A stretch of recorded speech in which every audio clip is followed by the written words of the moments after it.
오리엔테이션 또 안 들은 분도 있으니까 지난번에 오리엔테이션 주제가 이 프로그램의 주제예요. 특히 이 종양을 갖고 있는 분들을 유심히 바라보니까 어떤 사람은 이 점점 좋아져 갖고서 회복이 되는 사람이 있고 어떤 사람은 점점 나빠져서 이게 안 좋은 쪽으로 가시는 분들이 있더라는 거예요. 똑같은 진단받고 똑같은 약을 썼는데도 불구하고. 그리고 또 하나는 어떤 분은 종양이 점점 성장이 빨라지고 어떤 분은 종양이 시간이 지날수록 성장이 이게 더딘 분이 있더라는 거예요. 같은 약을 썼는데 같은 진단에 이게 어떤 차이일까를 연구하는 과정에서 이 프로그램이 만들어져요. 그래서 그것을 공통적으로 한번 찾아보니까 그런 어떤 패턴을 찾아보니까 이게 마음하고 관련돼 있더라는 거예요. 마음하고 관련돼 있더라. 그 분의 그 환자의 암의 성격에 관련돼 있는 게 아니라 마음과 관련이 돼 있더라라고 하는 걸 찾아낸 거예요. 이 많은 환자분들이 암에 걸리면 암과 싸워서 이렇게 이기는 힘을 길러야 되는데 우리가 그걸 면역력이라고 하는 거잖아요. 그런데 안 좋아지는 사람들의 공통점은 성장이 빠른 사람의 공통점이기도 해요. 이분의 공통점은 불안이라든가 두려움이라든가 분노라든가 이런 절망감 같은 이런 우울감, 외로움 뭐 이런 감정하고 막 싸우고 있더라는 거예요. 그러므로 인해서 자기의 에너지를 소모함으로 인해서 암과 싸워서 이기는 힘이 자체의 힘이 떨어져 가지고서 성장이 빠르다는 것을 이게 1900년대 후반에 가서야 이게 알아요. 그전에는 왜 그런지를 모르는 과정을 겪었다고 했잖아요. 한 300년 동안이 연구가 돼요. 1700년부터 이게 문헌이 나오고 기록이 나온다고 지난번 오리엔테이션에 얘기를 했었잖아요. 그래서 항상 이 프로그램은 복습하는 것을 간단하게 해드립니다. 안 들으셔도 오리엔테이션 강의를 못 들으신 분들도 같이 한번 들어보시면 금방 이해를 할 겁니다.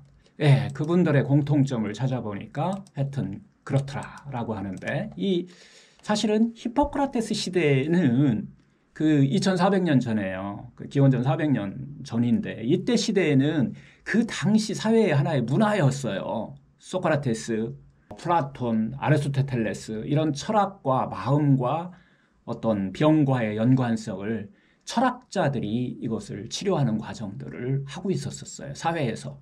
그러다 보니까 자연스럽게 하나의 그 시대의 문화였기 때문에 그때는 그리고 나서 우리 인체를 들여와서 인체의 마음과 이 정서와 이 병과의 관계를 처음으로 우리 인체에 들어가서 사람들한테 직접적으로 병을 치료하는데 그걸 시작하신 분이 히포크라테스예요.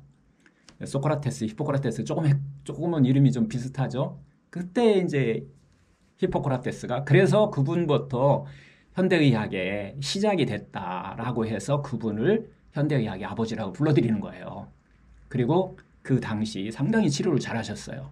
이런 종합적인 걸 가지고서 우리 몸을 종합적으로 치료를 했기 때문에 즉 마인드, 바디, 스피릿이라고 하는 것을 회통을 했어요. 다 전체적으로 이걸 하나로 보고서 치료를 한 거예요.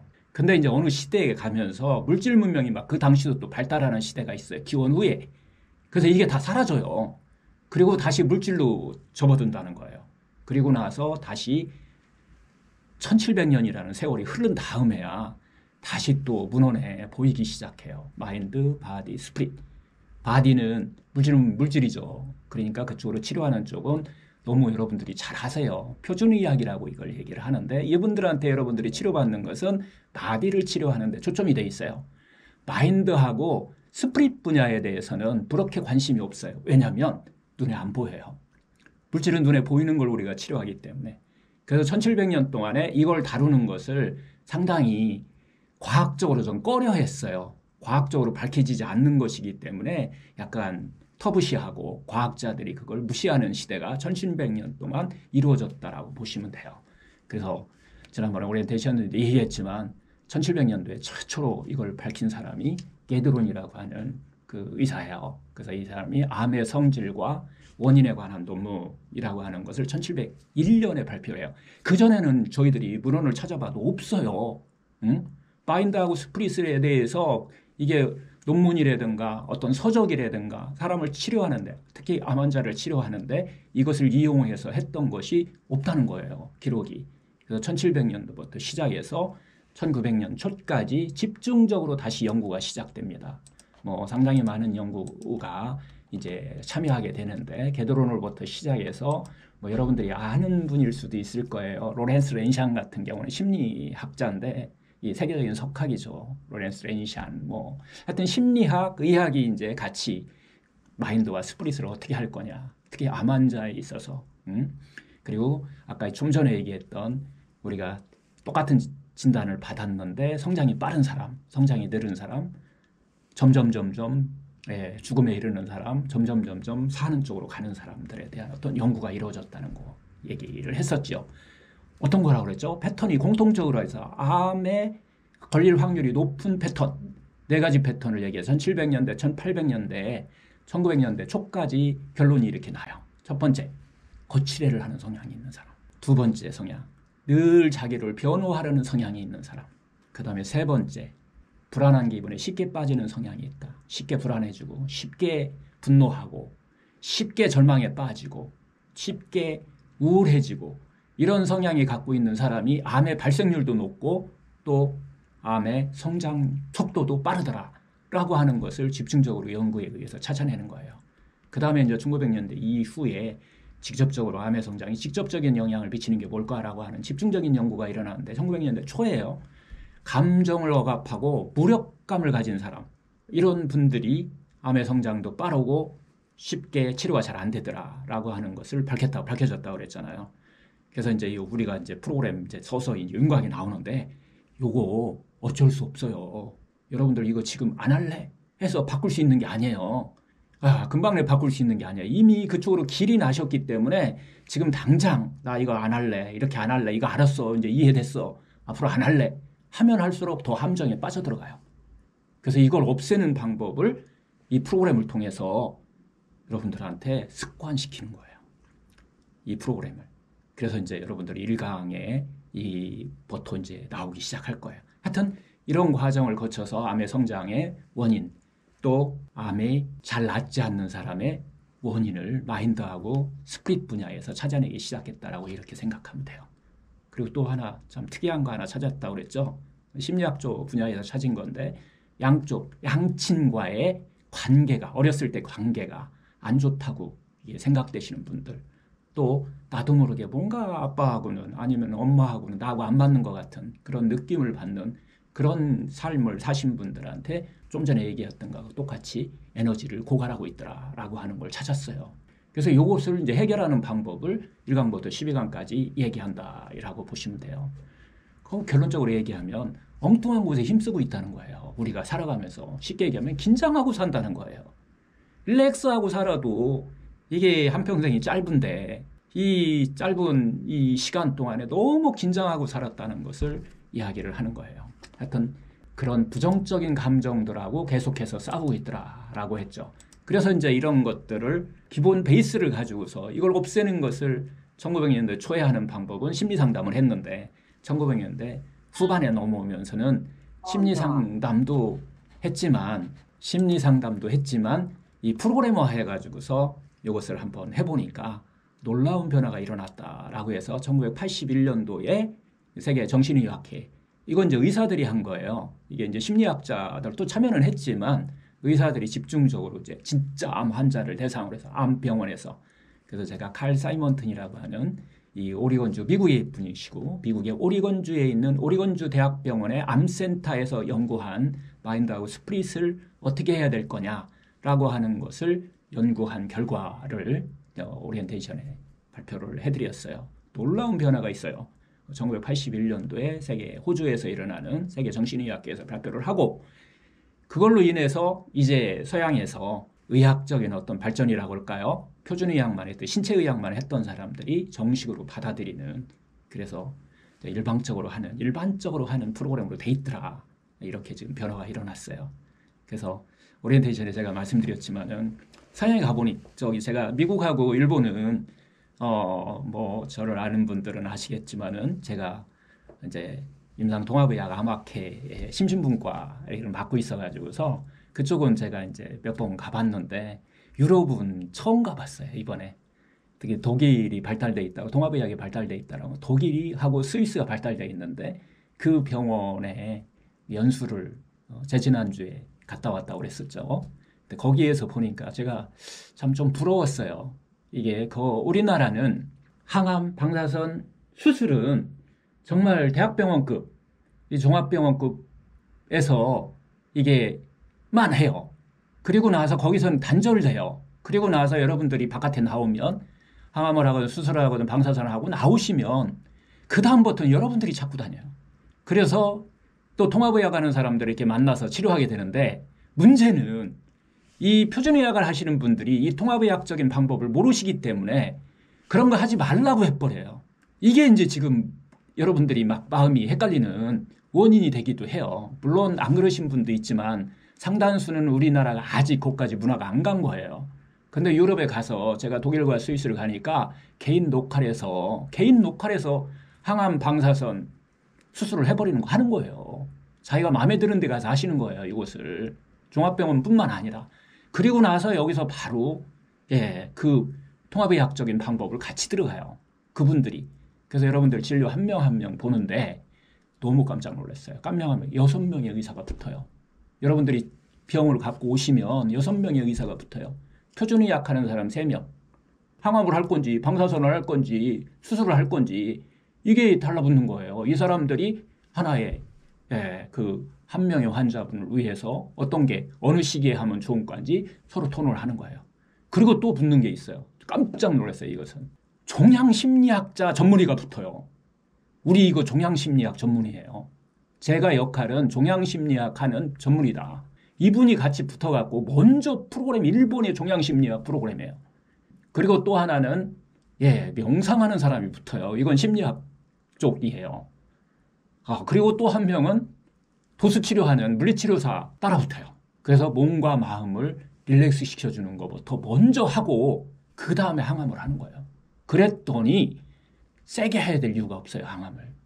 조금 약하게 해도 괜찮더라.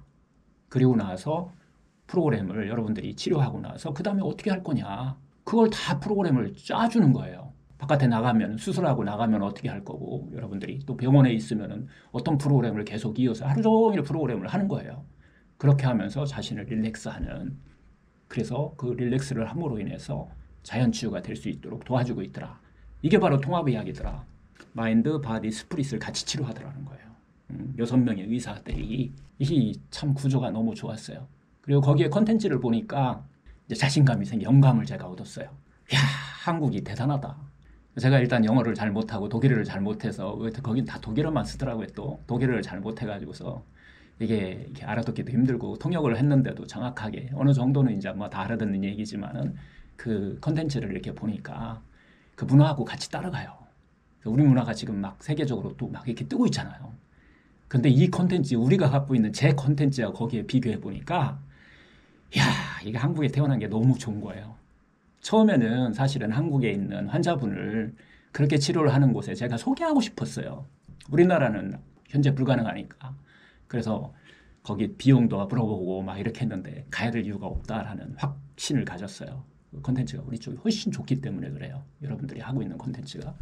이렇게 해서 하여튼 여러 가지 외국에서 하는 것하고 우리가 지금 이제 시작한 거하고 이렇게 같이 한번 진행을 우리가 한번 그거 합쳐서 한번 이 프로그램에서 녹여낼 거예요. 여러분들이 그냥 집에서도 할 수 있도록 병원 가면은 비용 많이 들어요.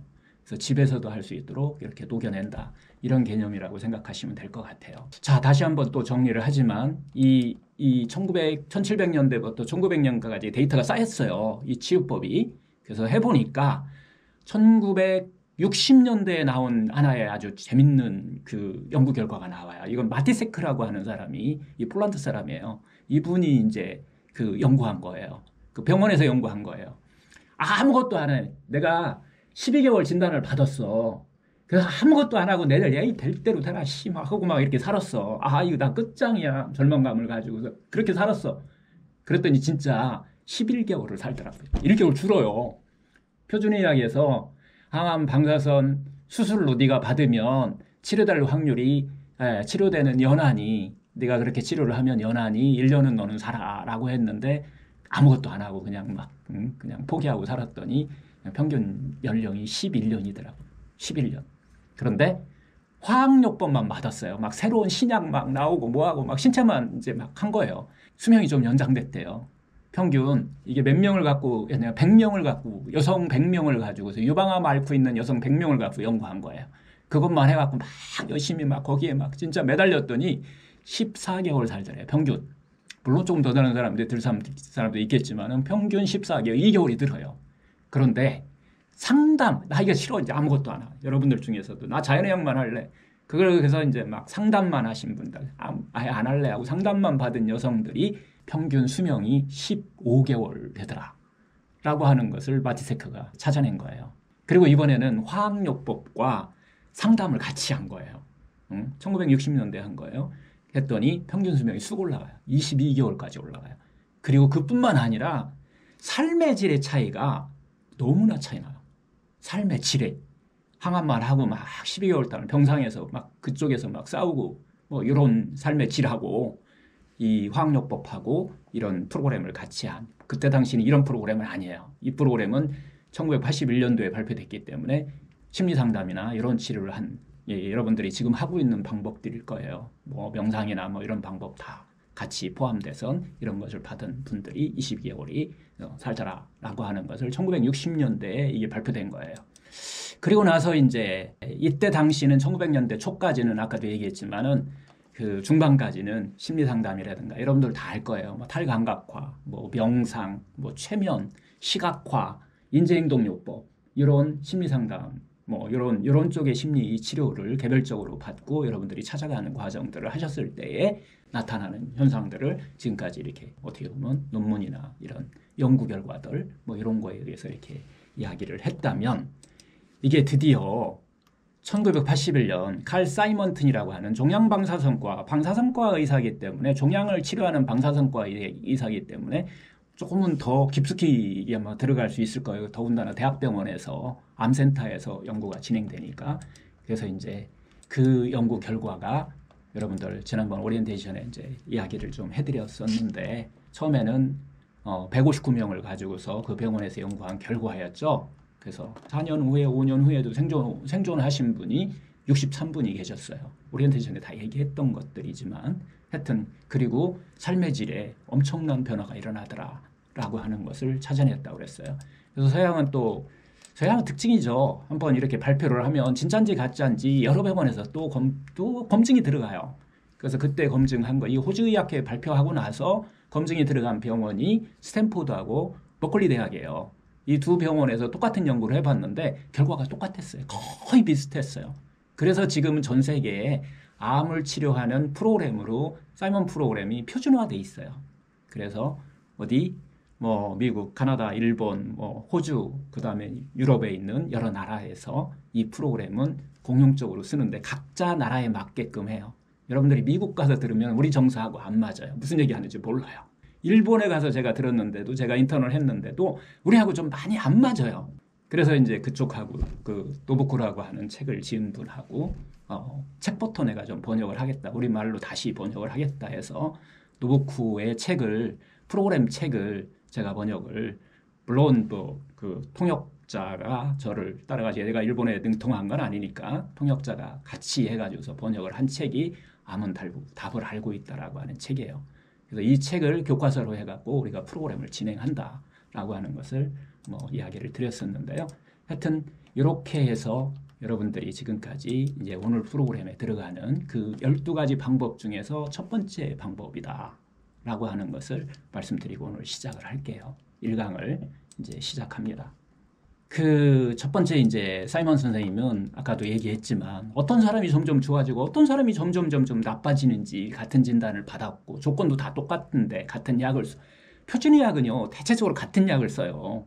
조금씩은 다르지만은 거의 체격에 따라서 조금씩 뭐에 따라서 좀 다르기는 하지만 하여튼 비슷한 약을 쓰고 수술 방법도 표준이 돼 있고 뭐 방사선도 똑같아요. 이렇게 표준이 돼 있기 때문에 이걸 우리가 표준의학이라고 그래요. 표준의학. 현대의학하고 헷갈리면 안 돼요. 그건 표준 이야기다 이렇게 이해하시면 되는데 궁금 똑같이 그 궁금으로부터 시작했다고 그랬잖아요. 어떤 사람이 정말 좋아지고 어떤 사람은 점점 나빠지는지 관찰을 했더니 어떤 패턴이 있다라고 하는 것을 그 전 패턴도 있었지만 사이먼 선생님도 그런 패턴을 찾아냈어요. 그 첫 번째 차이 나는 것이 뭐냐면 점점 좋아지는 상태. 암 성장이 좀 느리고 점점 좋아지는 상태. 어떤 사람이냐면 희망이에요. 희망을 갖고 있는 환자였어요. 희망을 갖고 있어요. 살아가는데 어떤 보람이랄까? 뭐 꼭 이루고 싶은 꿈, 뭐 이런 것에 몰입할 수 있는 사람들이 대체적으로 빨리 좋아져요. 그리고 하여튼 자신의 삶에 어떤 의욕이 있어요. 절망하는 사람이 제일 늦어요. 안 좋아지는 사람 반대로 절망하고 포기하고 항상 불안에 쌓여있고 막 분노에 쌓여있고 이런 분들이 치유가 늦다는 것을 또 확인을 했어요. 여기에서 이제 사이먼 선생님이 딱 생각을 했어요. 제일 좀 효과가 좋은 것이 희망을 가져야 된다, 환자가. 희망. 희망이라는 개념이 정말 중요하다는 것을 이 사이먼 선생님은 이제 생각을 한 거예요. 그런데 문제는 이 표준의학에서요. 희망을 주는 걸 원치를 안 해요. 여러분들한테. 뭐 때문에 그럴까요? 표준의학은 있는 그대로 얘기를 해야 돼요. 과학적이라는 근거 하에서 있는 그대로. 그때 당시도 그렇고 지금도 마찬가지일 거예요. 환자한테 희망을 주는 것은 혼란스럽다라고 생각을 하고 있어요. 그래서 진단 나온 대로 너 12개월이다. 확률이 얼마다. 이렇게 얘기를 하는 거예요. 할 수밖에 없어요. 표준의학에서는. 만개암 진단 받으면 너 몇 개월밖에 못 살아. 몇 % 확률이야. 너 희망은 없어. 살 희망은 없어. 이제 방법이 없어. 할 수 있는 것도 없어. 어느 경우는 그냥 집에 가서 쉬어. 뭐 이런 가끔 조금 편안하게 말씀하시는 분들은 암하고 친구가 돼서 집에 가서 뭐라고 그래요? 맛있는 거 드시면서 그냥 즐기세요. 뭐 이렇게 표현할 수밖에 없다는 거죠. 하여튼 그분한테 막 새로운 희망을 막 심어갖고서 막 치료할 수 있다라고 하는 어떤 희망을 심어주는 거에 대해서는 반대예요. 과학적이 아니기 때문에 눈에 보이지 않으니까. 이게 표준의학을 하는 사람들의 이게 공통점이기도 하고요. 의사뿐만 아니라 환자들한테도 또 가족들한테도 이 희망을 주지 말아라. 헛된 희망을 주지 말아라. 이렇게 우리가 배우고 있어요. 이것은 우리가 교과서에 대학에서도 그렇게 배우고 또 인턴 레지던트 하면서도 똑같이 배우고 있어요. 왜 의료 송사에 뭐 이런 거 있잖아요. 좀 그런 거에 휘말리지 않기 위해서. 사이먼 선생이 막 희망을 그때 막 그래서 자기는 찾았기 때문에 희망을 오리건주 대학병원이라고 그랬잖아요. 거기서 희망을 주려고 막 하는데 동료들이, 선배들이, 교수님들이 안 돼. 그렇게 하면 안 돼. 너 절대로 그렇게 하면 안 돼. 환자한테 너 쓸데없는 희망을 주면 안 돼. 심지어 책임지지 말은 하지 말아라. 환자한테 희망을 주는 것은 뭐라? 의성적인 희망이야. 그래서 이렇게 얘기를 막 하는 거예요. 근데 사이먼 선생은 자기가 볼 때는 살아오는 사람들의 공통점은 정말 자기 자신의 희망을 가지고 이렇게 살아가는 사람들이 살아오는 거예요. 상당히 혼란을 했어요. 사이먼 선생님 입장에서는.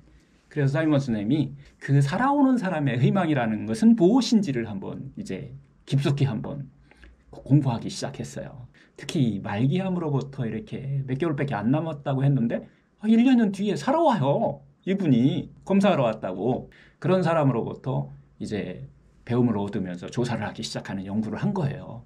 그게 어떻게 살아올 수 있었었는지 좀 전에도 얘기했지만 그 희망이라는 걸 확실히 갖고 있는 사람이야. 다.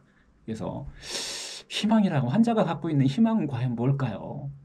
이걸 이제 찾을 수가 없으니 어디 배울 수도 없고 하니까 사전을 찾았어요. 제일 전통 있는 사전을 딱 찾아보니까 희망이란 이렇게 쓰여 있는 거예요. 가능성과 상관없이 얻고 싶은 것을 얻을 수 있다고 믿는 신념. 사전에 이게 써 있는 거예요. 가능성과 상관없이 얻고 싶은 것을 얻을 수 있다고 믿는 신념이 희망이다 라고 쓰여 있는 거예요. 가능성과 상관없어요. 믿는 거예요. 뭔가를 믿는 거예요.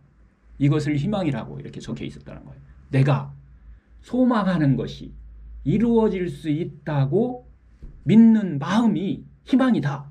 이렇게 딱 써 있는 거예요. 사이먼 스는 여기서 큰 영감과 깨달음을 얻은 거예요. 의사들이 생각하는 희망이라는 단어와 살아오는 사람들의 희망이라는 단어가 서로 다른 해석을 하고 있었던 거예요. 그래서 의사들은 희망을 주지 말라 했던 거고 살아오는 사람은 희망을 갖고 있었던 거예요. 해석이 다르다는 것을 알았어요. 그래서 결론은 의사가 희망을 줄 수가 없다. 의사가 환자한테 희망을 줄 수 있는 것이 아니라 환자 스스로 자기 안에서 희망을 찾아야 돼. 이 결론을 얻은 거예요. 그래서 환자 스스로 그 희망을 찾는 것을 나는 가르쳐줘야 되겠다라고 사이먼 선생님이 그때부터 이쪽으로 더 깊게 연구할 수 있는 그런 영감을 거기서 받았다고 얘기를 해요. 그래서 결국은 그 믿음을 희망이라고 하는 키우기 위해서는 자기 자신을 믿는, 자기 자신이 소망하는 것이 이루어질 수 있다고 그 믿는 마음을 더 믿는 것, 그 믿음이 중요하다는 것을 알아낸 거예요. 그래서 그것을 프로그래머로 한번 키워보자 라고 해가지고서 이 프로그램이 만들어진 거예요. 결국은 이 희망을 가질 수 있도록, 여러분들이 희망을 가질 수 있도록 프로그램이 만들어졌다라고 하는 거예요. 그래서 사실 이제 희망이라고 하는 것은 결국 확률을 높이기 위해서 노력하는 것이 아니라는 거예요. 희망이라는 것이 여러분들 확률을 높이겠다, 나 아마 이걸로 치유해야겠다, 이런 집착하는 마음이 아니라는 거예요.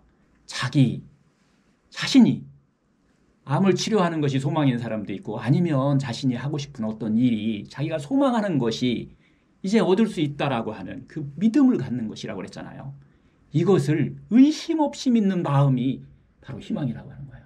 내가 소망하는 것을 얻을 수 있다고 의심 없이 믿는 것, 이게 바로 희망이라는 거죠. 결국은 치료에 있어서는, 우리가 암을 치료하는 데 있어서는 의사뿐만 아니라 내가 할 수 있는 일이 많이 있다는 거예요.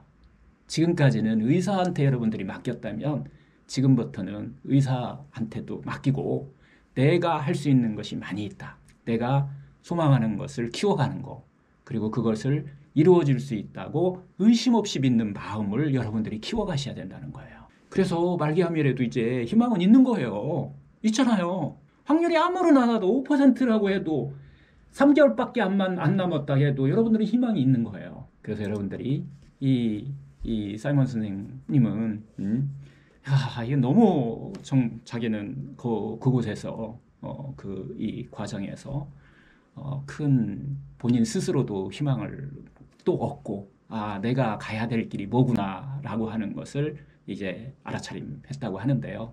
하여튼 확률이나 통계 이런 것을 높여야지, 높일 수 있다라고 믿어야지, 이런 것들뿐만 아니라 자기가 원하는 것이, 소망하는 것이 이루어질 수 있다라고 하는 것을 믿는 마음, 이런 것들을 키워가는 것이 중요하다라고 하는 것을 다시 한번 말씀드리고요. 하여튼 그런데 의심 없이 믿는 마음이에요. 의심 없이 믿는 마음이 중요해요. 그래서 이렇게 자기 자신을 의심 없이 믿는 마음 중요하다. 그것을 우리가 앞으로 이제 키워갈 거라고 하는 것이 1강의 주제가 되는 거예요. 의심 없이 믿는 마음. 그래서 이제 또 하나는 여러분이 희망적인 것은 현대의학, 표준의학에서도요, 점점 발달해요. 정말 수명을, 이 암이라고 하는 병을 급성병에서 만성병으로 만들어 놨어요. 이 표준의학이. 그리고 여러분들 암을 통해서 아프기도 하고 여러 가지 또 증상들이 나타나잖아요. 그런 것들을 표준의학이 또 개선해 줌으로 인해서 여러분들의 수명을 만성질환으로 만들어 놨다는 거죠. 그래서 계속 그런 식으로 발전해요. 그리고 나서 여러분들이 그 사이에 여러분들이 심신의학적인 어떤 치료법 이런 것들을 병행했을 때 훨씬 더 여러분들이 희망을 가질 수 있다라고 하는 것이, 이것도 표준의학의 하나의 희망이죠. 더군다나 여러분들 표준의학에서 얘기하는 통계 확률이라고 하는 것은 항암, 방사선, 수술로 인해서 치료될 수 있는, 살 수 있는 통계 확률이라고 하는 거잖아요. 우리들의 마음가짐에 따라서 변한다. 이 마음의학적 어떤 치율이 빠졌다라고 하는 것에서 여러분 또 상당히 또 희망적이지가 않나요? 이렇게 해서 또 마음의학적 차원도 점점 1700년대부터 시작해서 지금 1900년대, 2000년대에 우리가 살고 있는데, 이 마음의학적인 치료법도 연구가 상당히 많이 되고 있어요. 이게 이제 요즘은 교과서로도 나와 있어요. 정신신경변역학이라는 교과서인데요. 이게 이 책이 과학적으로도 점점 밝혀지고 있고요. 이게 무슨 얘기냐면, 여러분들이 마음가짐에 따라서 여러분들이 희망이라는 마음가짐을 가졌을 때 면역이 올라가고 호르몬의 밸런스가 맞춰지고 신경이 조율하고 있더라라고 하는 것을, 그리고 그런 시스템이 변화가 일어나더라. 어떻게? 여러분 속에 들어있는 이 자기 치유력이, 자연 치유력이 이렇게 향상될 수 있도록 그렇게 변해가더라라고 하는 것을 이제 과학적으로도 다 밝혀진 거다라고 이렇게 여러분들이 희망을 가지셔도 좋을 것 같아요. 하여튼 암을 치유함에 있어서 지금까지 여러분들이 이 표준의학 쪽에 완전히 이렇게 맡겼다면 지금부터는 내가 어떻게 하느냐에 따라서 달라진다라고 하는 이것을 같이 병행해서 이렇게 하시면 좋은 결과가 있을 거라고 하는 또 이 희망 섞인 것이 아닐까라고 하는 거예요. 사이먼 선생님은요, 이것을 어디서 배웠냐면요. 사이먼 선생님 당연히 배웠죠. 이걸 뭐 어디서 뭐 뚝 떨어진 게 아니에요. 물론 기본 베이스는 1700년에서 이 1900년 사이에서 한 300년 동안 이루어져 있던 그 전에 있던 의사들로부터 이게 계속해서 이어오는 하나의 과정이었지만 사이먼 선생님이 또 하나 배운 것은 이 약학 분야예요. 약학 분야에서 이 영감을 얻으셨어요. 좀 전에 얘기했던, 지금까지 얘기했던 것이 정신의학적인 분야에서 사이먼 선생이 하나의 프로그램에 영감을 얻었다면 두 번째 분야는 배움을 얻은 것은 약학 분야예요. 약학 분야에서 배움을 얻으셨는데 여러분들 플라세보 효과라는 것이 혹시 들어보신 적 있나요? 예, 다 요즘은 뭐 다 아실 거예요. 그래서 이 플라세보 효과를 가장 유명한 사람이 그 클로퍼 박사예요. 이 클로퍼 박사. 근데 이 클로퍼 박사가 암을 치유하는 데 있어서 약을 하나 만들었어요. 항암제를 만들었는데 클레오비젠이라고 하는 약이에요. 이 신약을 만들었어요. 그래서 이제 이 클로퍼 박사는 암을 치료하는 대학병원에 또 이 종양센터에 있는 분인데, 이분은 내과 종양센터에 있어서 약을 주는 그 의사신데요. 이분이 하여튼 클레비오젠이라고 하는 이 약을 만들어서 자기 환자들한테 일단은 한번 줘봤어요. 그리고 발표를 줘보니까 이 약을 이제 만들고 실제적으로 동물 실험에서 정말 좋은 효과가 있었기 때문에 상당히 큰 기대를 가지고 암 환자들한테 이렇게 소개를 한 거예요. 그리고 투약을 받을 사람들을 모집을 했는데 상당히 많은 사람들이 내가 이 약 먹어보겠다라고 해서 이제 병원 안에서 그 연구가 이루어졌어요. 그런데 그 약을 먹은 사람들이 정말로 너무 빠른 속도로 막 좋아지는 거예요. 암 환자들이 막 팍팍팍 좋아져가지고서 이게 이제 발표를 했어요. 발표를. 그래서 계속 좋아져갖고 발표를 딱 해서 우리가 이렇게 동물 실험에서도 그렇고 사람들 실험에서도 암 환자 임상 실험에서도 이런 효과를 냈다라고 막 발표를 한 거예요. 막 이렇게 좋아지고 있더라라고 했는데 서양에 좀 전에도 얘기했지만은 또 이런 발표가 이루어지면 또 다른 병원에서 그 약을 갖다가 당연히 검증이 들어가죠. 근데 그 검증을 다른 병원에서 해보니까 효과가 그렇게 좋지를 않는 거예요. 클로퍼 박사가 발표한 정도의 효과가 아니더라라고 해서 신문지상에 그게 났어요. 해서 우리가 발표를 하고 막 좋다고 막 났는데 또 검증을 해보니까 아직 부족하더라. 이게 그 정도의 효과가 안 나오더라라고 이렇게 얘기를 했는데 그 신문을 환자들이 본 거예요. 클로퍼 박사 환자들이. 그리고 나서 그 약을 먹었는데 반대로 이번에는 효과가 좋았던 사람도 점점 나빠지는 거예요. 그래서 그 유효성이라고 할까요? 약의 유효성이 공식적으로 부정되었어요. 이것은 효과가 없다. 라고 했는데 클로퍼 박사가 그래서 고민을 했어요. 왜 내가 쓴 사람들은 다 이렇게 좋아지는데 왜 다른 병원에 갖고 갔던 사람들은 왜 안 좋아질까라고 하는 것을 가지고서 이제 의문을 가진 거예요. 그래서 다시 이번에는 이거 상당히 클로퍼 박사 팀들이 의문을 가지고서 이번은 거기다가 자기 환자들한테 그렇게 얘기를 한 거예요. 이번에는 지난번에 약을 만드는데 뭔가 내가 좀 부족하게 넣었다. 요것을 하나를 못 넣어갖고 그렇지. 요것은 지난번 약보다 한 5배 정도의 효과가 있는 거다. 라고 하고서 약을 줬어요. 그 환자들한테. 응? 똑같은 자기 환자들한테. 그랬더니 그 나빠지던 환자들이 다시 좋아지는데 그 속도가 지난번보다 배는 빨리 좋아지는 거예요. 왜? 지난번보다 훨씬 좋은 것을 추가해갖고 만들어 줬다고 하니까. 그래서 그 말을 믿은 사람들은 팍팍팍 효과가 있는 거예요. 그런데 그 약은 가짜 약이었어요. 멸균수였어요. 멸균수. 아무것도 안 들어있는, 해롭지도 않고 아무것도 안 들어있는 멸균수였다는 거예요. 그 멸균수를 먹고 사람들이 클로베오젠이라고 하는 약과 보다도 더 좋은 효과를 낸다라고 해서 이걸 발표를 했어요. 이제는 반대로.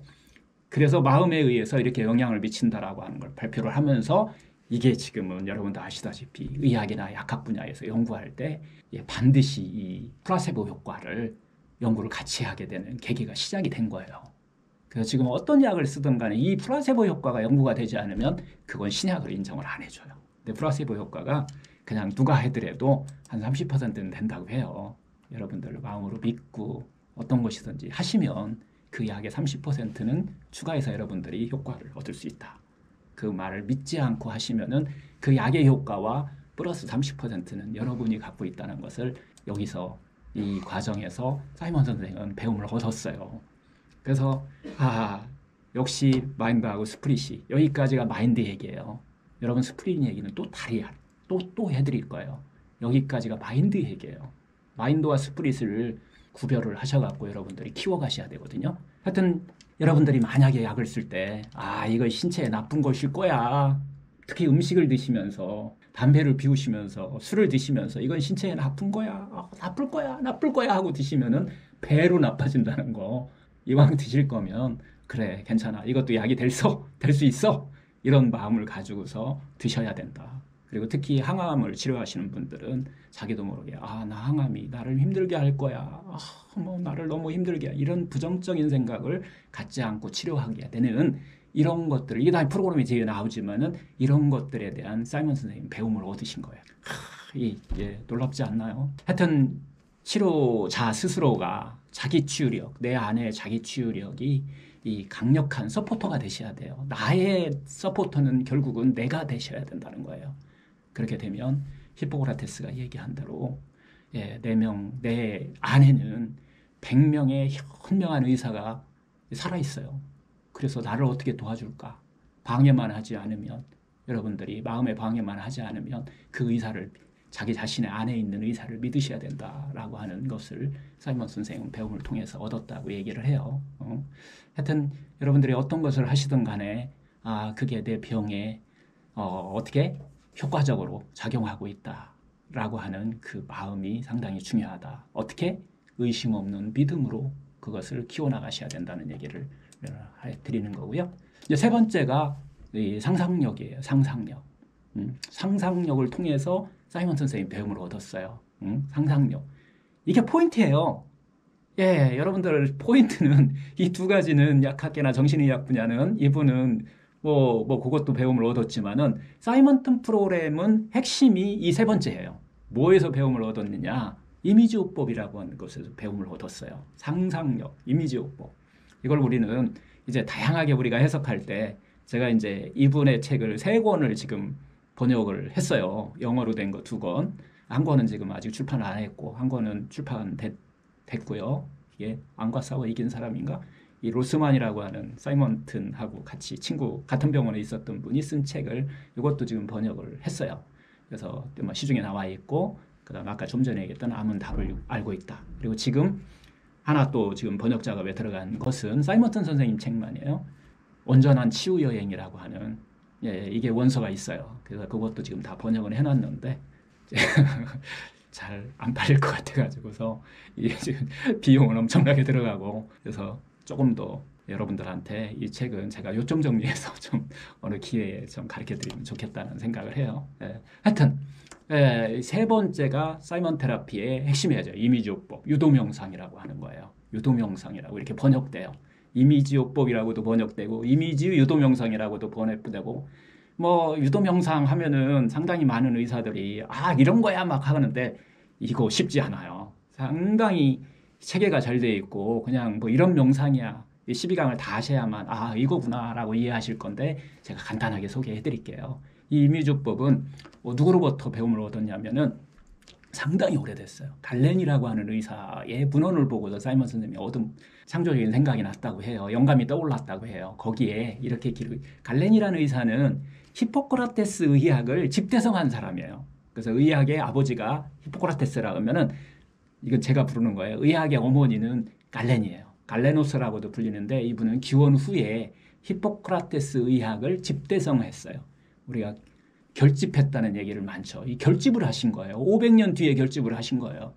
히포크라테스 시대의 치료법을 전부 다 어떻게 보면 기록으로 남기신 분이 갈렌이라고 하시는 분인데 이분의 그 책에 이 이야기가 나와 있었대요. 소망하는 결과를 여러분들이 소망하는 것 결과를 갖다가 상상하는 거예요. 소망하는 결과를 상상한다 라고 하는 거예요. 이게 앞으로 우리가 계속해서 배워나갈 거고 이런 명상을 좀 할 거예요. 이것은 이미지요법이라고 하는 것은 스포츠 선수들이 지금은 또 더 많이 해요. 우리 환자들보다는 스포츠 선수들이 이미지 트레이닝이라는 걸 해봤더니 성적이 너무 좋아지는 거예요. 변화가 일어난 거예요. 그래서 스포츠 선수들은 국가대표 스포츠 선수들은 이게 한 파트로 들어있어요. 우리 아까 유럽에 종양을 치료하는 곳에서는 표준의학에다가 종양심리학이 한 명 들어있다고 하듯이 마찬가지 스포츠 이게 대선수들 좀 큰 선수 돈 많이 버는 선수죠. 네, 당연히 또 이런 파트들을 하나 데리고 다니죠. 이미지 트레이닝을 해주는 사람을 명상시켜주는 사람을 이거 다 원리는 릴렉스 시키는 거예요. 릴렉스 해야만 여러분들이 힘이 나오지 이렇게 긴장된 삶을 살으셔서는 싸워서 진다 암하고 진다라고 하는 것이 이 의학의 어떻게 보면 가장 포인트이기도 한데요. 이게 어떻게 보면 스포츠 얘기하니까 여러분 굉장히 심플할 것 같잖아요. 근데 이게 쉽게 할 수 있는 것이 아니에요. 직접 해보시면은. 그래서 연습이 필요해요. 하여튼 단순하지만은 상당히 많은 연습이 필요하다. 이게 배워야 가능하시다. 그래서 우리가 이제 여러 번에 거쳐서 프로그램으로 이렇게 진행하는 거예요. 소망하는 것을, 희망하는 것을 이미지화해서 그걸 상상한다라고 하는 그런 개념이에요. 상상하는 거, 이미지화해 상상하는 거. 그래서 병이 치유되는 것을 치유할 수 있다는 것을 이미지화해서 상상하고 있다라고 하는 거죠. 근데 이게 암 환자들은 정말 더 힘들어요. 왠지 아세요? 이것은 암이라를 진단을 받는 순간 긴장이 너무 올라가요. 이 잠재의식 속에 누구나 이 부정적인 감정으로 올라오게 돼 있어요. 아까 얘기했던 절망감, 두려움 이런 것들이 이건 자연현상이에요. 이것이 자연적으로 올라가기 때문에 제대로 지금 아무리 얘기를 해도 이것을 바로 적용하기가 쉽지가 않다는 거예요. 부정적인 감정에 자꾸 빠지기 때문에 아무리 내가 막 이미지로 좋은 걸 상상하려고 해도 금방 내 되돌아오면은 또 부정적인 감정으로 또 집착의 마음으로 자꾸 빠져들고 이렇게 마음이 바뀌기가 쉽지 않다는 거죠. 하여튼 또 하나는 부정적인 감정은 평소에는 잘 몰라요. 자기가 그냥 살아가는 경우는 내가 스트레스 받고 있는지 안 받고 있는지 부정적인 감정인지 모르는데 이 암이라고 하는 진단을 받게 되면 잠재의식 속에 있는 것들이 다 올라와요. 다 올라오게 그게 원리예요. 그래서 이제 이런 마음의 원리를 가지고서 사이먼 선생님이 이걸 해결하는 방법을 프로그램화 했다고 그랬잖아요. 첫 번째 환자가 와요. 이게 1971년도에 10월 달이라고 얘기해요. 항상 이 프로그램 할 때마다 말씀하셨던 부분인데요. 이 프로그램으로 첫 번째 환자가 이 사이먼 선생님을 찾아오게 됩니다. 그 환자는 어떤 환자였냐면 에드워드 마크레인이라고 하는 사람인데 그분은 진행성 인후암을 앓고 있는 그런 시한부 3개월짜리예요. 60대 남자 환자분인데요. 하여튼 실제적으로 3개월도 지금 표준의학 그 당시 이제 표준의학적으로 다 동원을 했을 때 3개월이고 그냥 내비두면 1개월에 돌아가셔도 아무도 이상하다라고 생각되지도 못하는 분이었어요. 왜냐면은 인후암이 너무 여기가 커가지고서 조직이 너무 이렇게 암이 땀덩어리가 커서 아무것도 먹을 수가 없었어요. 물도 먹을 수가 없었을 정도였으니까 그런 환자가 이제 이 오레곤주 대학병원의 방사선 센터에 암 안 된다, 수술 안 된다. 방사선으로 가능하냐 물어봐갖고 방사선과에 오신 거예요. 그래서 이제 방사선과에서 회의를 했는데 그때 이제 은퇴를 앞둔 그 부장이라고 하죠. 그 파티의 방사선과 부장 의사 선생님이 전문의이죠. 당연히 이 마크레인이라고 하는 사람의 증상을 딱 보고 내 경험 전부를 지금까지 경험 전부를 통틀어서 이와 같은 사람이 나은 케이스는 한 케이스도 없다. 그리고 불가능하다. 치료를 그만두라. 치료하지 말고 금방 악화돼서 치료를 하면 할수록 더 악화돼서 더 고통스럽게 돌아가실 가능성이 있으니까 빨리 집으로 보내라. 라고 이렇게 이야기를 하셨대요. 그래서 방사선과의 결론은 집으로 보내시는 걸로 이렇게 결론이 났는데 이걸 사이먼 선생님이 이제 보고서 생각을 달리한 거예요. 그래? 아무것도 해줄 것도 없고 어떻게 해서도 돌아가실 거고. 그러면 반대로 생각하면 내가 무엇을 해도 관계없는 거 아니야? 라고 하는 생각의 발상에 전환이 온 거예요. 이 역으로 이용한 거예요. 그러면 내가 무엇을 해도 될 거 아니야. 내가 데리고. 그리고 환자한테 물어본 거예요. 이러이러한 것들이 있는데 네가 한번 해보겠느냐? 라고 하니까 환자는 씨푸라기라도 잡으는 심정으로 하고 싶다고, 너무 하고 싶다고, 그걸 너무 하고 싶다고 이렇게 받아들이신 거예요. 그래서 이제 시작이 된 거예요, 이 치료가. 특히 막 이 환자분은 막 자기가 옛날부터 나 이런 거에 대해서 관심이 있었어. 그런데 내가 죽기 전에 이런 프로그램을 한번 하고 간다는 것은 나한테는 너무너무 행운이다. 그래서 꼭 한번 받고 싶다. 라고 이렇게 이야기를 사이먼 선생님한테 했대요. 또 뭐 더군다나 뭐 이분은 의학적으로는 할 수 있는 게 아무것도 없었으니까 사이먼 선생님도 그러면은 집중적으로 한번 해보자. 그렇게 이제 이야기가 된 거예요. 그래서 이제 그러면 무엇을 했느냐?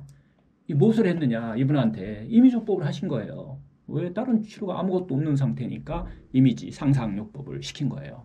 그래서 이분이 이제 사이먼 선생님한테 물어봤어요. 사이먼 선생님이 이 마크레인이라는 환자한테 물어본 거예요. 뭐라고 물어봤냐면 당신이 인생을 통틀어서 정말 그 기쁨과 충족감을 느끼는 거. 당신이 언제 제일 행복했는지 요걸 한번 얘기를 해보라 라고 하니까 이렇게 물어본 거예요. 그랬더니 이분이 대답을 못해요. 막 고민하고 생각이 갑자기 잘 생각이 안 난다고. 그렇게 하고 한참을 있다가 어렵게 답을 얘기를 하시는 거예요. 마크레인 씨가 뭐라고 하냐면 내가 평상시에 낚시를 정말 좋아했다. 오랫동안 낚시를 좋아했는데 하여튼 시간만 나면 낚시 다니고 그곳에서 나는 그 갈 때, 준비할 때, 또 낚시할 때 너무너무 재밌고 행복했었다. 그런데 암 진단 받기 몇 년 전부터는 할 일이 너무 많아졌다. 할 일이 너무 많은 거예요. 매일 막 쫓겨갖고서 이런 인생이 돼버렸다. 그래서 릴렉스 되고 내가 기쁨을 찾는 곳에서 그 낚시하고는 정말 그냥 잊고 살았다. 그렇게 얘기를 했다는 거예요. 그런데 그 당시에는 이분은 휠체어 타고도 움직이기도 힘들 정도였으니까 밖에 외박을 나가서 한다는 것은 거의 불가능한 몸 상태였었다고 해요. 그때 당시가. 그래서 이제 사이먼 선생님이 그러면 침대에서 누워서 당신이 낚시하는 상상을 한번 해봐라. 응? 이제 1차 프로그램이 이제 시작된 거예요. 그렇게 해서 이제 그 분이 낚시하는 상상을 했더니 다음날 와서 너무 재밌다. 응? 낚시 진짜 갈 때보다 내가 이미지 상상을 할 때가 훨씬 재밌다.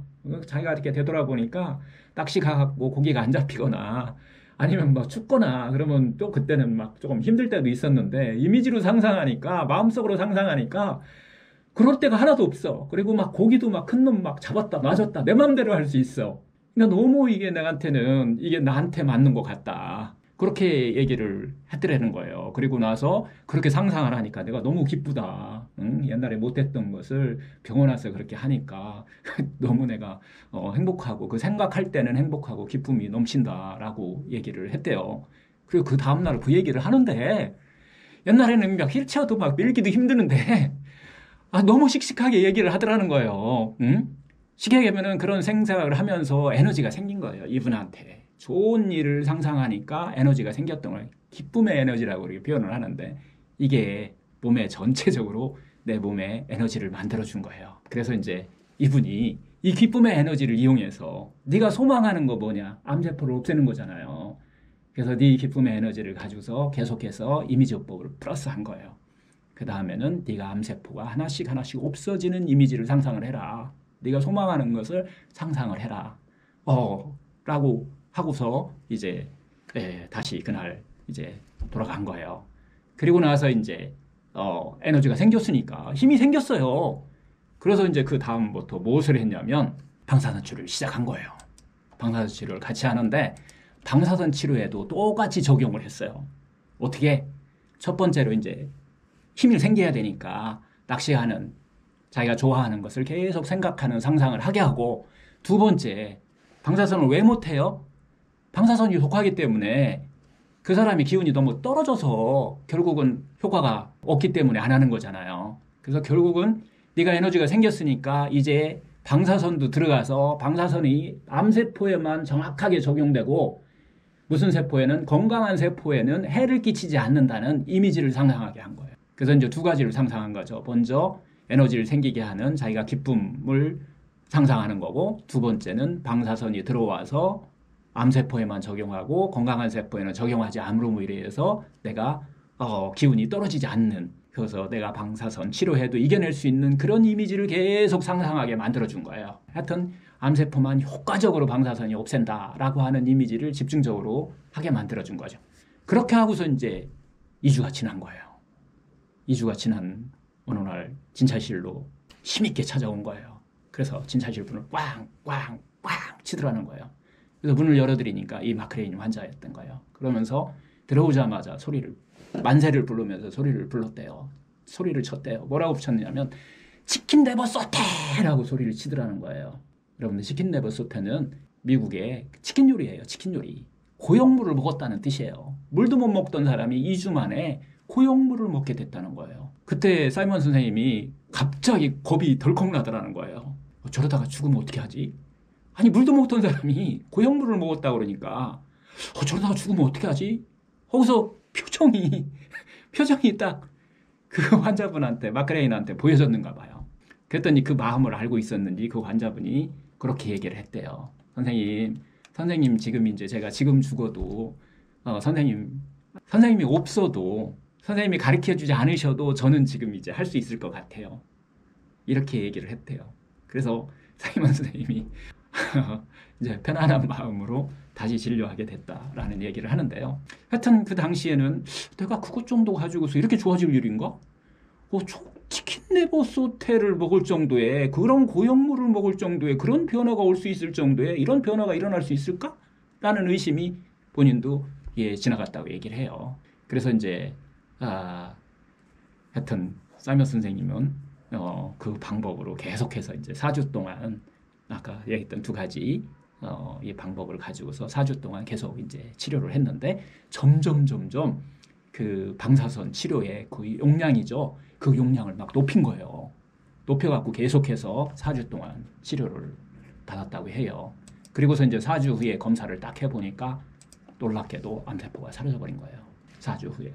사이먼 선생님이 이 첫 번째 이게 이제 프로그램이 만들어진 계기가 되기도 했고 그렇게 해서 이제 그분은 8주 2개월 후에 이제 건강인이 돼서 퇴원하시게 됐다는 거예요. 3개월밖에 못 산다는 사람이 어떻게 보면 이게 모든 사람이 그렇다고 볼 수는 없는데 이분은 어떻게 보면 조금은 준비되어 있는 분이었고 그 마음에 대해서 그리고 또 마지막까지 가면서 뭔가 진짜 믿음이라고 하는 것에 대해서 이분은 확실하게 그걸 갖고 있지 않았을까라는 생각도 하고요. 그리고 하여튼 사이먼 선생님은 이 일을 계기로 해서 자기가 가야 할 길이 이제 표준의학에서 이런 통합의학적인 개념으로 가야 된다는 확신을 가졌다고 얘기하는데요. 그리고 이제 이 당시 이제 특히 이제 이제 은퇴를 얼마 남지 않은 그 부장 그 의사 선생님께서는 이게 이제 전체적으로 병원에 다 소문났는데 그 방사선과 그 모임에서 이것은 절대적으로 발표하지 말아라. 학회든지 어디든지 이걸 발표하지는 말아라. 이건 과학적이 아니기 때문에 우리 병원에 누를 끼칠 수도 있고 뭐 이런 문제가 있을 수 있으니 지금 발표하지 말아라. 이렇게 얘기를 하셨대요. 그리고 이런 경과에 대해서 그렇게 관심을 그렇게 갖지는 않았다는 거예요. 나머지 의사들이 하지 이걸 갖고 같이 연구하겠다. 그래서 뭐 이런 것들은 아니었다고 해요. 그래서 발표도 못하게 만들고 이런 것 자체 체험례도 뭐 이렇게 전체적으로 어디다가 할 수 없는 상황이 과학자들의 어떻게 보면 그 당시 의료 지금도 뭐 비슷하겠지만 종사하고 있는 어떤 과학자의 마음적으로 봤을 때는 환자가 요구하는 그런 결과보다는 과학적인 데이터 속에 들어오는 것을 원하고 있지 않는가라고 하는 것이 사이먼 선생님이 느낀 거라고 해요. 그래서 거기서 그때 결심을 했다고 하는 거예요. 내가 이것을 어느 정도만 연구되면 나는 표준의학 치료를 안 하겠다. 그리고 이쪽 치료를 하겠다.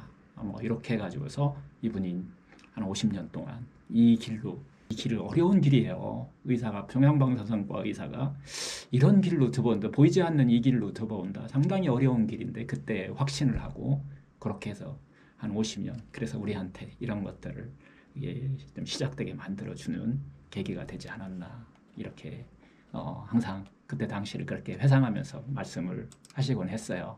하여튼 그때부터 모든 환자들한테 자신이 치료하는 모든 환자한테 이런 심리요법, 이미지요법을 사용하고 연구를 한 이런 계기가 됐다고 합니다. 여기서 이 암 환자한테 다시 뭐 했는지 여러분들이 이제 배워야 될 거잖아요. 이 암 환자들한테, 이 바크레이넌 환자한테는 뭐 했냐. 첫 번째, 가장 인생에 있어서 여러분이 기쁨과 충족감을 느끼고 있는 행복을 느끼는 것이 뭔지 이걸 빨리 찾아야 된다. 그리고 이런 삶 속에 오래 여러분들이 있어야 된다. 불안하고 막 두렵고 막 분노하고 이런 삶 속이 아니라 이런 삶 속에 좋은 곳에 기쁜 곳에 여러분 마음이 많이 가 있어야 된다라고 하는 것을 이야기하는 거고요. 그렇게 하면 에너지가 생기는 걸 가지고 여러분들이 치료하는 거, 항암을 하시던 방사선을 하시던 어떤 치료를 하시던 간에 그 치료가 여러분들 어디에만? 암세포에만 작용하고 나머지에는 건강한 세포에는 더 건강하게 만들어준다라고 하는 그런 긍정적인 이미지가 바꿔가는 이런 것들이 필요하다는 거 하나 얘기했고요. 그 다음에 이제 치료할 때는 그런 마음을 가지고서 의심 없이 믿고 여러분들이. 그래서 여기서 이제 세 개의 프로그램이 또 나와요. 항암할 때, 방사선 할 때, 할 때 여러분들이 상상하는 방법들을 여러분들이 이 프로그램에서 이제 배우실 거예요. 그랬더니 놀라운 변화가 일어나요. 이것도 마찬가지로 항암할 때 여러분들은 항암하고 나면 어떤 마음을 갖고 항암을 하나요? 아, 이거 하고 나면 너무 힘들 건데 이거 해 말어. 이런 마음인데 그 항암제가 여러분의 안에 하나의 여러분들 암세포의 서포터가 돼서 암세포를 상냥하게 해주고 또 나머지 건강한 세포는 상하지 않는다라고 하는, 그리고 암세포가 제거되면서 여러분들은 기운이 더 생긴다라고 하는 그런 이미지를 가질 수 있도록 이런 이미지요법을 하나 여러분들 스스로 만드셔야 되고요. 마찬가지 방사선 할 때도 똑같고 수술도 마찬가지 이런 이미지요법을 여러분들이 만들어서 이제 쓰시면 될 것 같아요. 하여튼 이렇게 해서 1971년도에 시작했던 것이 1981년도에 이걸 모아가지고서 4년간 연구했던 걸 모아갖고 1981년도에 세계정신의학계에 발표를 하면서 전 세계가 한바탕 뒤집어졌습니다. 하여튼 그 당시 상당히 센세이션했어요. 하여튼 이것이 암과 어떤 암이라고 하는 어떻게 보면 생명하고 가장 연관성 있는 그 암과 이 심신요법, 이 이미지요법이 이 세계 최초로 이렇게 하나의 프로그램화돼서 발표가 된 거고 그게 기준이 돼서 지금 전 세계에서 이런 프로그램을 하고 있다라고 이해를 하시면 될 것 같아요. 일본에도 이 프로그램 하고 아까 얘기했던 다 프로그램 하는 나라입니다. 아마 여러분들이 한국에서는 아마 처음 받지 않을까 이렇게 생각을 하는데 저는 이제 이 프로그램을 사실 줌에서 이렇게 해서 지금 3회째 정도 되는 것 같아요. 그리고 또 개인 오프라인에서도 계속해서 이런 프로그램을 해왔기 때문에 일단은 하여튼 이렇게 또 많은 분이 이렇게 모여 있기는 이번이 월요반, 일요반, 월요반 그렇죠? 월요반, 일요반 이렇게 좀 처음이지 않는가. 또 줌을 통해서 이렇게 하는 것은 이렇게 생각이 들어요. 자, 이래서 오늘 전체 키워드를 정리하고 오늘 이제 끝맺음을 맺을 건데요. 전체 키워드는 뭔가요? 전체 키워드 첫 번째가 희망입니다. 희망이라는 결론입니다. 오늘 이야기의 희망. 여러분 스스로 희망을 키우셔야 된다는 거고요. 그래서 여러분들 희망이 확률이나 통계 높여야 되지 이런 거 아니라는 거. 그리고 희망이라는 것이 내가 어떻게 하느냐에 따라서 내가 소망하는 것이 이루어질 수 있다고 믿는 마음, 이 마음을 키우는 거라고 다시 한번 말씀드리고요. 두 번째 키워드는 희망을 키우는데 의심 없이 믿는 마음이 중요하다라고 하는 것이 두 번째 키워드예요. 의심 없이 믿는다. 그리고 또 하나 희망을 키우실 때는 릴렉스한 마음으로 자기 자신에게 상냥하게 해야 돼요. 집착의 마음이 아니고 욕심의 마음이 아니고 상냥하게 하는 것을 여러분들이 이 프로그램을 통해서 배우셔야 된다라고 하는 거고요. 자신에게 상냥하게 한다. 힘내야지. 또 더 힘내야지. 더 막 내가 투병해야지. 이거 막 한번 이겨내야지. 응? 이렇게 힘내는 게 아니라는 거예요. 지금까지 암을 치료하기 위해서 여러분들이 만약에 그런 쪽으로 갔다면 안에서 잠재의식 속에서 긴장이 말도 없이 세포들은 긴장하고 있기 때문에 여러분들 스스로 치유하는 면역력이 그쪽에 고갈시키고 있다라고 하는 것이죠. 그래서 하여튼 릴렉스한 자세로 자신에게 이게 사람마다 다 달라요. 이게 각자 개성 있게 자신에게 뭘 가지고 상냥함을 가지고 각자의 희망을 키워가신다라고 하는 것이 오늘 전달하려고 하는 메시지의 결론입니다. 이렇게 해서 오늘 강의는 전체적으로 이제 마칠 거고요.